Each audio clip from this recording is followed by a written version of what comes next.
My name is Ilene Brosseau Marx, and I am just concluding my exhibition called Recyclone with Eva Mantell and Eric Schultz. We are three artists using found materials, each in a different way. I started doing this work when I turned 81 and asked myself, if not now, when? Because I have always loved dimensional objects and see them in relation to each other where something entirely different is created rather than the objects themselves. Alan and I started the finishing school in 1983. We have taught almost 10,000 students. Our son Robert directs it now, and we have written 2 books, both of which are on Amazon and under Random House imprint. I started this piece with the center, which is a mold for chocolate making, for mold. And I decided to put a copper leaf finish on it and use malachite beads in a random way that relates to the title, which is Nothing's Perfect. The little old frame fitted exactly, and a piece of leather around the edge hid the rest of the metal. This is rather interesting because it's a very old lock, and the name of the lock is Hermaphrodite Quadrant, which meant that it was used in Dutch doors for the lower or the upper part. Rather than use that as the title, I thought duality would cover it, and I made the background to give it a seamless finish with the frame, which is also an old frame, and was able to patinate the screws so that they would not detract from the piece itself. Many people have given me different ideas of what they think this is. This is called Aftermath, and some people think it's a beach scene, which I don't quite see. Some people have called it Dresden. Some have called it 9/11. Whatever interpretation you like. It is made from a peeled section from a 15-inch slab that had gotten rain-soaked, and I used my pattern come from some silk that I had dyed years ago as the background.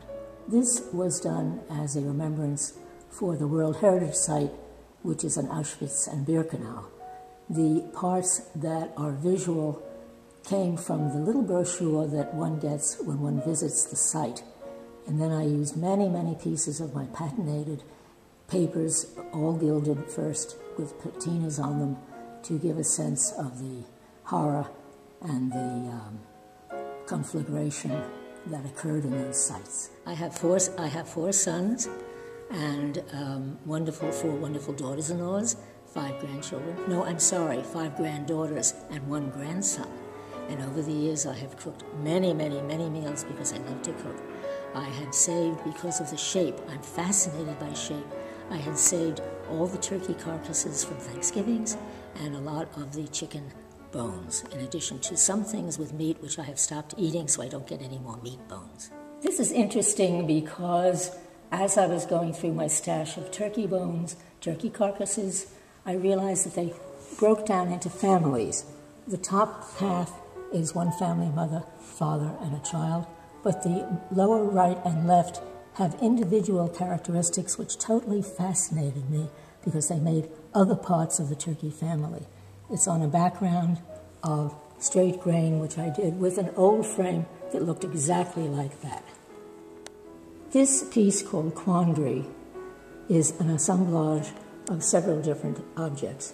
One is a frame that is in the background, which is the rear of a frame I used to use to teach my students, because all my students are children, are my children, even though they're grown-ups, how to make molds and casts.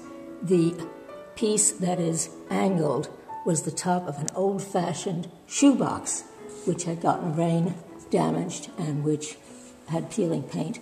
And the little doll, which is an old ceramic doll, was one of my daughters-in-law's, and I have made sure that she is fastened to a little chair, and one can make any idea of what this means. Quandary can mean anything from something good to something not so good.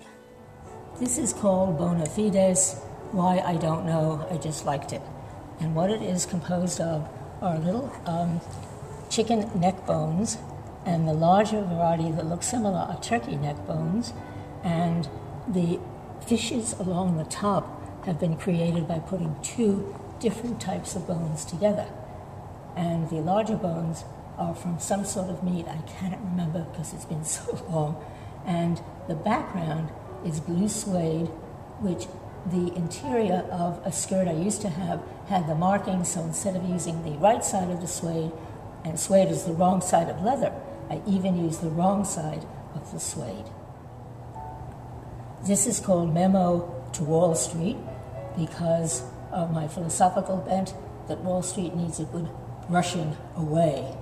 And these long brushes were sent to us when we had our school, the finishing school, because someone thought we could use them to create paint finishes. We didn't do that, and we decided to use them for other purposes. The metal comes from the metal grill that was on a radiator, a plug-in radiator that we cut in half, and gives the illusion that the little openings are windows that could be in skyscrapers. This is a piece that was concocted from one part of a school desk, which is the interior metal part. It reminded me of the type of wonderful little creatures that the monks would put in the margins of the medieval manuscripts, and that's why it's called illumination, after the medieval illuminations that were in manuscripts in 3D. This is called vertical vertebrae, and it easily could have been done on the horizontal as well.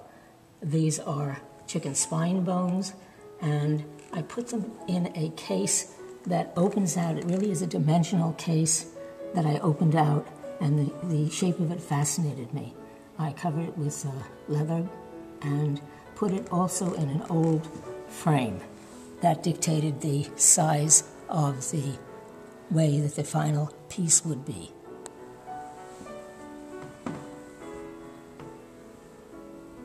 This is called connected because the piece that is connecting the two orbs is dimensional, and the painting is derived from a wonderful series of types of painting that were done in America on furniture in the mid-19th century, about 1835, 1840, and the suburban painters aped what they saw that the urban cabinet makers had done with veneers.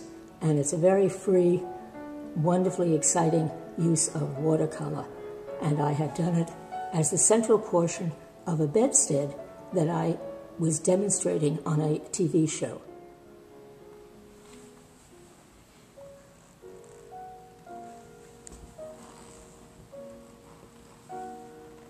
This has a strange title.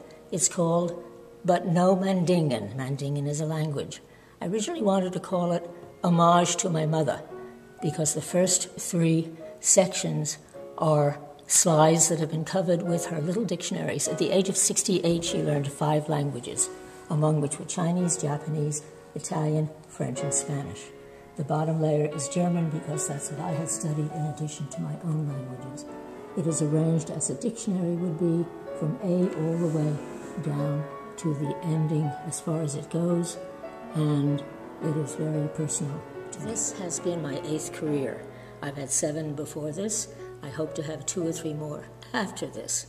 And I probably will not be doing artwork again, if ever, for at least another year. I'm obligated to finish a dictionary, which my husband and I started 10 years ago, which is going to be digital. I'm also going to be a consultant to a college about a program, and that's the 2 I know about. I probably will go back to my designing. I was a couture designer, having gotten an award from Bill Bloss years ago, a name that very few people know, and there probably will be many other careers, but I can't tell you what they are right now because I don't know.